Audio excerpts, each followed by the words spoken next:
Hi, Janelle. My name is Rachel. Hi, Rachel. Hi, and I'm going to be your therapist today. Okay.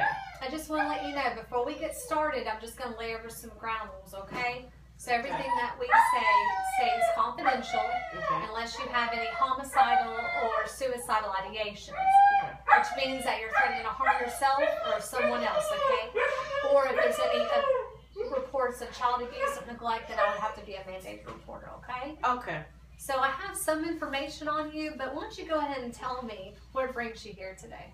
Well, my husband told me if I don't stop drinking, he's going to leave me. Okay. Well, it sounds like your husband has taken a pretty hard stance on this. So what are your thoughts about your drinking?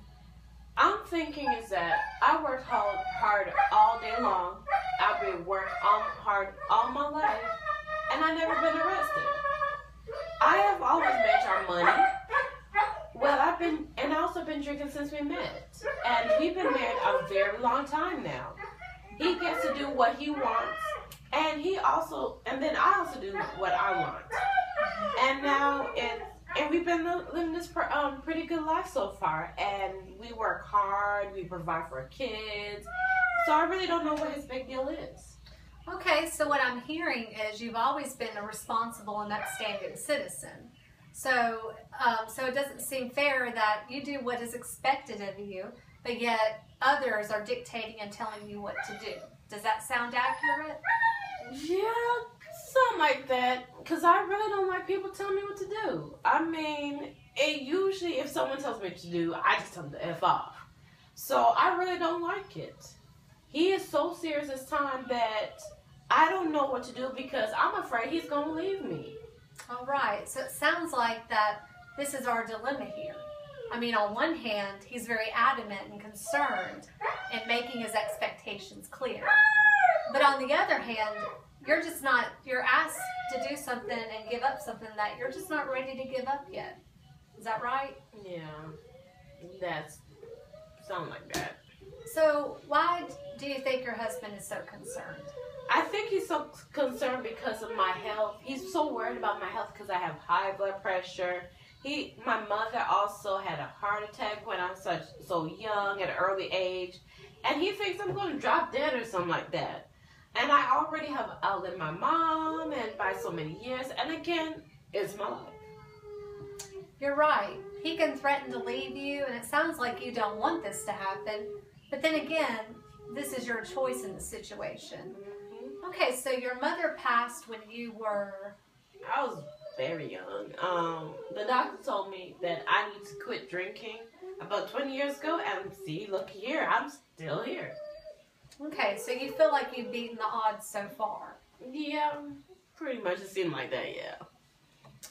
So you've proven to a lot of people over the years, so you're skeptical when others tell you that drinking is going to kill you because you have proved so many people wrong. Is that right? Yes, but it may kill some people, but it ain't gonna kill me. Okay, so it's obviously hasn't killed you yet and you're still here. Can you think of any validity to your husband's concerns about your drinking? Well, my daughter's in AA. She trying to blame me a lot for her drinking because I drink a lot. She even sent me a letter the other day, about a month ago, about how much she loved me and she didn't like me drinking. And she didn't want me to die, and so I don't understand why she wrote that. But I've been working so hard to keep my family together, raise 2 kids, put dinner on the table, and still have time to find my husband, so I should be able to drink and relax. I deserve it. Okay, so it sounds as though you have a lot of determination and worked really hard. You've also had a lot of success in your life, like your job, and have successfully raised a family. So you know more than anyone how hard you've worked. I don't think my husband appreciates how hard I work. He doesn't get it, and I wish he'd just leave me alone and let me live my life. I like drinking. Okay, so you mentioned your husband has some concerns about your drinking. You mentioned earlier that your kids have some concerns about your drinking as well. Is that... Yeah, that sounds pretty accurate. Okay, so let me ask ask you this. On a scale from 1 to 10, 1 being the least of value and 10 being the most, where would you put your drinking? I guess I never really thought about that. So probably a 7, maybe 8. So I guess 8. Okay. So take that same scale and apply that to your husband and children. Oh, that's a 10 for sure. That's a 10. Okay, very good. So your husband and your children are very important to you. Yeah, they're my life. So based on what you've told me, on how you feel about based on what you told me, how do you feel about putting the alcohol before your family? Or do you feel you're truly putting your family before the alcohol? I mean, I never really looked at it that way before. If you're interested, I have some recommendations for you to consider. Is that okay? Yeah, sure. Great.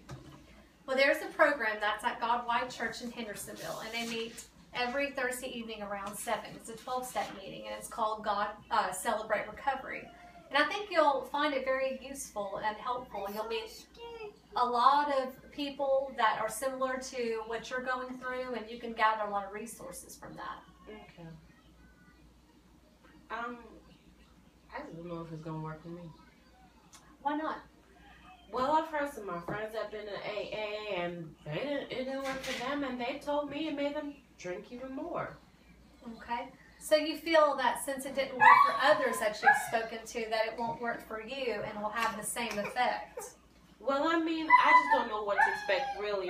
I mean, I guess if I heard more positive things about 12-step meeting, I would be more comfortable going. Well, again, this is all up to you, but you may find it very helpful and to find out from others how they handle tough situations with their loved ones in regards to their drinking.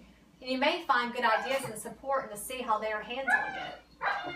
I don't know, because, well, I guess I'll give it a shot, but I'm going to let you know that I'm not going to fully, completely stop right now.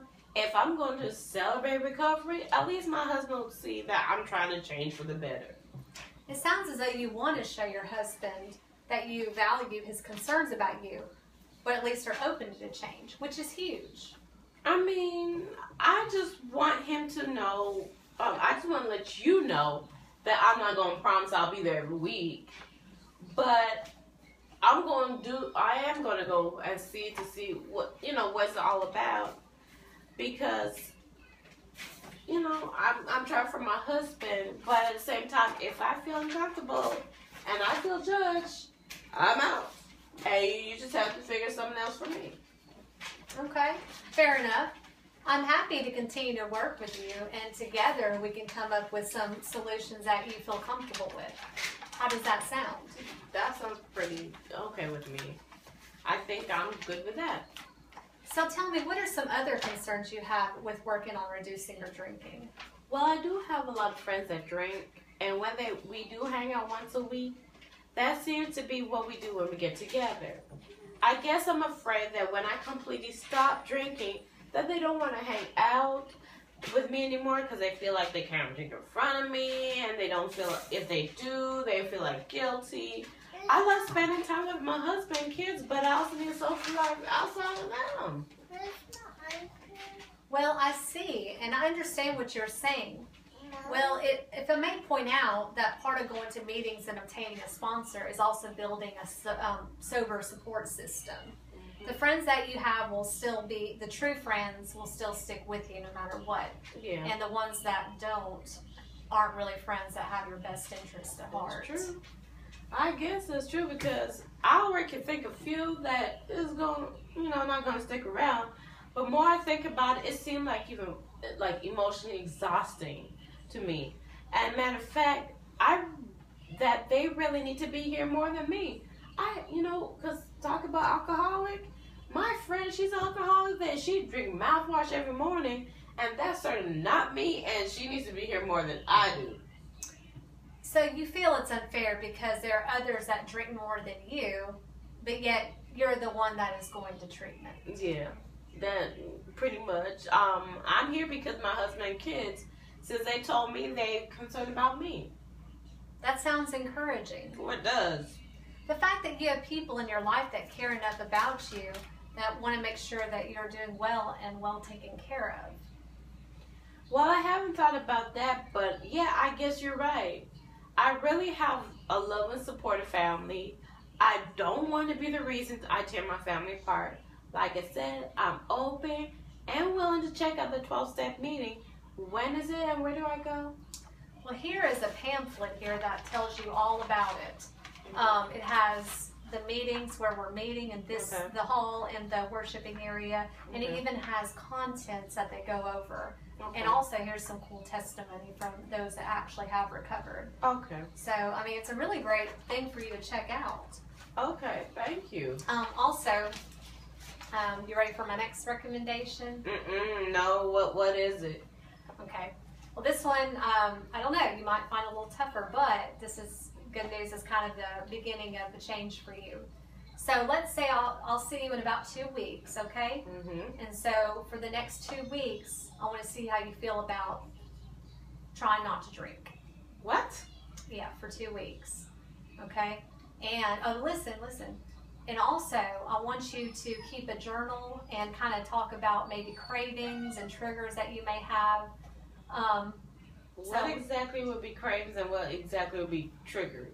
Well, if things like if you're getting stressed out, kind of write that in your journal about what happened to you that day. And, you know, things that kind of make you, kind of push you to want to drink, to relax, like you say. So, I mean, you know, let's just try it for 2 weeks. But what if I go, ooh. Even if you know, even if you're not ready to completely stop for 2 weeks, if you at least reduce it, okay? But I just want you to write it all down.